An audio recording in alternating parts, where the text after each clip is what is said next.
Hey, so this is a response to Skinnin McKinnon's video on being trans in a small town. And, okay, so I live in a town that's like way bigger than yours, but I would still consider it a small rural town. The closest city is an hour and a half to 2 hours away, and by city I mean like place with a mall with like shopping and things like that. Like we're pretty rural, but it's a university town too. So kind of like yours, but like I said, a bit bigger. I think there's about 17,000 people where I live. So that's quite a bit bigger. But anyway, I think a lot of the same things apply. So I moved here, just like a little background. I moved here when I was two. I went to preschool through high school with pretty much the same people. Um, my parents are affiliated with the university, as am I. So, actually, my whole family is affiliated with the university. So, that's a whole nother community that I've had to deal with. Anyway, now I'm going to jump in. So, I've actually gotten to the point where 90% of the people that I see on a day to day basis refer to me with my chosen name and male pronouns. And that's awesome. I'm really happy about it. I will occasionally see people who use my old name and female pronouns. And I think that the majority of those people are people I went to high school with. Anyway, what I think the best way to deal with this is to recognize that people are followers. People will do anything other people are doing. Peer pressure is very strong. What I mean by this is that if you get your close friends and family members to refer to you as your chosen name and male pronouns, people will eventually follow. Um, that's like getting people to do that. That's a whole nother story I can't really help you with. Like, I don't really know how. I just was lucky. Like, I have a supportive um, inner circle of people. But that's the first thing because when your mom or dad or best friend is saying, "Hey, I saw Zach," for example, he was just sort of walking his dog or something, and they aren't going to say, like, "Oh, yeah, what kind of dog does she have?" I mean, they might early on, but eventually they're going to give into peer pressure, especially if your friends and family correct them, and they'll be too embarrassed to use those older terms, even if they're really used to using them. And they might slip up occasionally, but generally they'll be pressured into using the correct terms. Um, two, second thing, word travels really fast. I'm shocked by how many people I don't haven't talked to since high school who are like, "Oh yeah, you're going by Zach now, right?" Or aren't shocked by my change. I'm always embarrassed when I see people because I'm like, "Oh no, someone I was friends with in high school," and my friends will be like, "Oh yeah, that is embarrassing." I'm like, "Well, you didn't have a sex change. It's really embarrassing when that happens." Obviously, I never use the term sex change. I don't know why I said that, but anyway.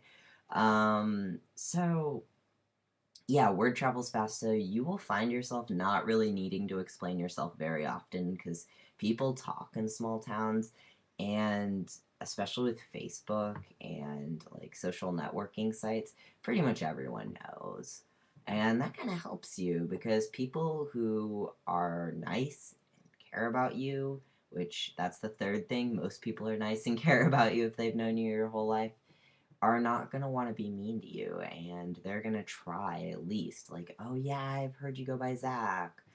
I'm going to try. It's going to be hard for me." And you'll find that a lot of people will be like, "Nope, I've known you since you were two. I can't do that." And then they'll end up calling you by your preferred name because it's awkward not to and because they don't want to hurt your feelings.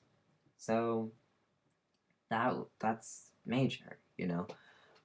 The other thing that has really helped with being in a small town are new friends.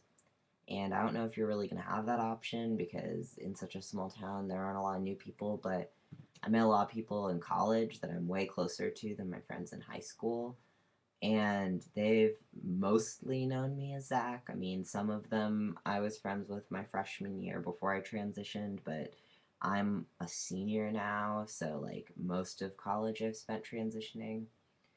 And they will respond angrily and like firmly when people screw up. And that really helped. And just having a circle of people who have only known you as male helps.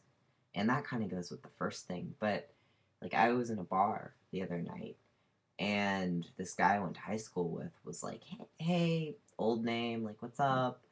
And this girl that I've been friends with in college turned around and she was just like, are you calling Zach a girl name? That's like, no, not okay. And he was just like, oh shit. Yeah, so like I was saying, people will be peer pressured into calling you the right name. And yeah, it can be awkward, like going to the coffee shop or the gas station or somewhere like that and having to kind of deal with obviously transitioning before people's eyes or being different than they remember. Like, there's this convenience store in town, kind of close to the university, where I went and got hot chocolate because I'm 5 every day, like all my freshman year, and then last year, and well, like I started transitioning, and the woman would be like, "Hey, do you have a cold? Like, what's wrong? Your voice sounds all like hoarse." And I didn't want to explain I was transitioning because I was like, I only see this person to get hot chocolate every day. So I started avoiding it. And then eventually I started going back and I just explained, like, yeah, I'm trans, like, I'm on male hormones. And she was like really shocked at first and then brought up like Oprah or something. So, like, people will try to be understanding because I know, like, at least where I'm from, which is small town, rural Midwest, people have like really good manners and they're not going to be dicks about it. Like, even if they personally don't agree with it, at least in my experience, they'll be like, oh, that's nice. Like, they'll try. So, anyway, that's all I have to say. Just for people who are watching on my channel, I am 3 weeks post op, and this is what my chest looks like. And yeah, I haven't posted any videos about that. I haven't posted a video in a long time, but I really want to respond to this. So, anyway, most of what I was saying, and then I'm 3 weeks post op, so awesome. Yeah.